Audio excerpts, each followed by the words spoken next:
Story 1: The Silent Watcher. I used to live in a remote house, miles away from the nearest town. No neighbors, just an empty stretch of road in front and a thick forest behind. It was a peaceful place, but there were nights when I couldn't shake the feeling that something was out there, watching. I was 24 and into photography, especially night photography. I loved capturing the haunting beauty of storms, the jagged arcs of lightning cutting through the sky. One night, the storm was building in the distance. The sky flashed with thunder, but the rain hadn't reached us yet. The air was thick with moisture, and the humidity clung to everything. I grabbed my camera and tripod, setting up outside near the dirt driveway, eager to catch the perfect shot as the storm approached. The wind picked up, and the first drops of rain began to fall, light at first, then growing heavier with every second. I was waiting for the storm to reach its peak. Then I saw something at the edge of the woods, a figure moving toward me. At first I thought it was a person, but as they got closer, something didn't seem right. They weren't walking like a normal person. The rain had started to fall harder now, soaking through my clothes, but I stayed rooted to the spot, mesmerized by the figure's movement. The figure was coming from the woods, not the road. It moved in a strange, unnatural way, as if gliding rather than walking. I called out to them, thinking maybe they needed help, but there was no response. The storm intensified around us, the wind and rain howling through the trees, but the figure didn't move a muscle. I decided to approach, but the closer I got, the more I realized something was terribly wrong. The figure hadn't moved a step. The only thing I could hear was the deafening roar of the rain, now lashing at the ground like a wild beast. Suddenly, lightning flashed, and in that brief moment of light, I saw them clearly. Their face was hidden beneath a hood, but the most chilling thing was the stillness. They weren't even breathing. They just stood there, staring into the woods, not acknowledging me at all. My body went cold with fear, and I turned and ran. I slipped on the rain-soaked ground, but I didn't stop. I didn't look back. That night, I locked all the windows and doors. I never ventured out during a storm again. Something was out there, something that didn't belong, and I can still feel its eyes on me, even now, every time the rain begins to fall. Story 2: The Forest Encounter. There's something about minimalist camping that calls to me. I love the challenge of surviving with just the bare essentials. No tent, just a tarp to sleep under, a fire starter kit, and a small knife.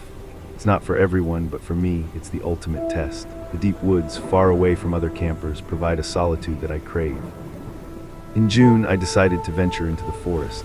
I was 28 years old, and it was already dark when I arrived. I preferred the solitude of uninhabited areas, so I parked my car far off the beaten path and hiked about a mile, finding a quiet spot by a small creek. The air was thick with moisture, the silence of the forest almost suffocating.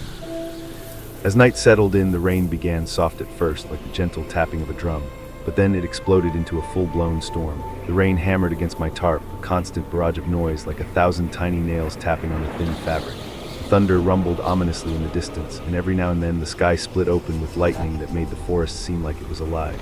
The storm felt personal, like it was hunting me. I knew I couldn't stay out in this downpour. My clothes were soaked and the cold was creeping in fast. The storm was relentless and the rain grew heavier with each passing minute. I grabbed what little I had, packing up as quickly as I could, but the downpour only intensified. With my flashlight flickering in the storm's fury, I hurried through the forest, trying to make my way back to my car. The rain pelted down so heavily that I could barely see anything ahead of me. The trees around me appeared like looming shadows, leaning in from all directions as if trying to trap me. Every flash of lightning revealed something eerie in the dark, an unnatural stillness in the forest. When I finally reached my car, I slammed the door shut, my breath coming in ragged gasps. I flicked on the windshield wipers, but they could barely keep up with the torrential rain. The road was a blur of water, and the only sound was the hiss of the wipers struggling in vain to clear the view. I was only 2 miles from the main road when I rounded a sharp corner. And then I saw it, a Toyota, parked diagonally across the road, its small trailer blocking my path entirely. There was no way around it, the forest thick on both sides.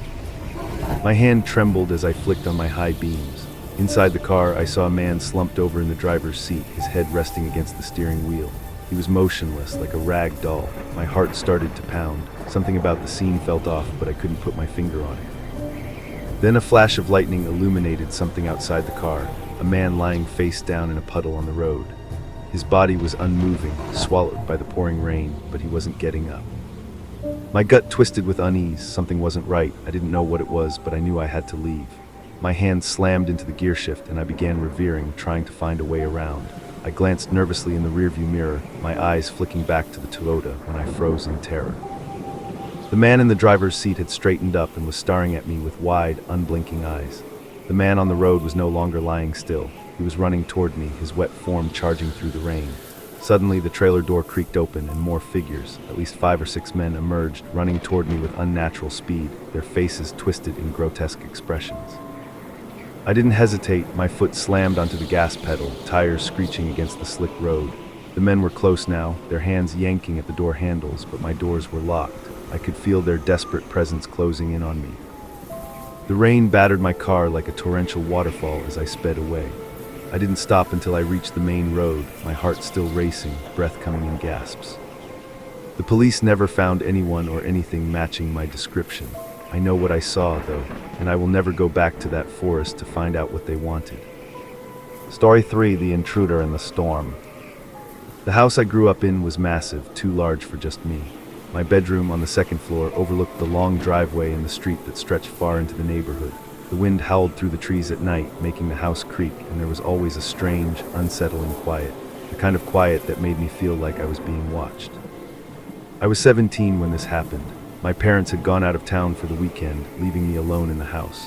I stayed up late, as I always did, scrolling through my phone, texting friends, or just zoning out while lightning flashed outside. It was around 3 a.m. when I first heard it, the faint sound of something tapping against my window. At first, I thought it was just the rain, but it wasn't like the usual pitter-patter. This sound was deliberate, slow, rhythmic, as if someone was knocking. It sent a cold shiver down my spine. The rain outside was deafening, pelting the windows like it was trying to break through, but the knocking continued. I tried to convince myself it was just the storm, but the tapping was unmistakable. Then I heard it, the garage door creaked open, a sound that rose above the storm. It shouldn't have been opening at 3 a.m. My stomach twisted into knots. Something was wrong. I didn't hesitate. I left my room and crept down the stairs, my heart hammering in my chest. The storm raged outside, deafening with its fury, but the house was eerily silent. I reached the kitchen and froze. There, crouched in the shadows, was a figure, the outline of a person, barely visible in the dim light, but unmistakably human. My breath caught in my throat and I froze, unsure if this was real. Was I imagining it? My mind raced. The wind howled and rain pounded against the house with such intensity that it drowned out every other sound. But the figure in the kitchen stayed still, watching me. I took a slow step back, but they didn't move. Lightning flashed again, revealing the figure more clearly. A person hunched and staring directly at me, their face hidden under a hood. A chill ran through my entire body. I turned and bolted up the stairs, locking my bedroom door behind me.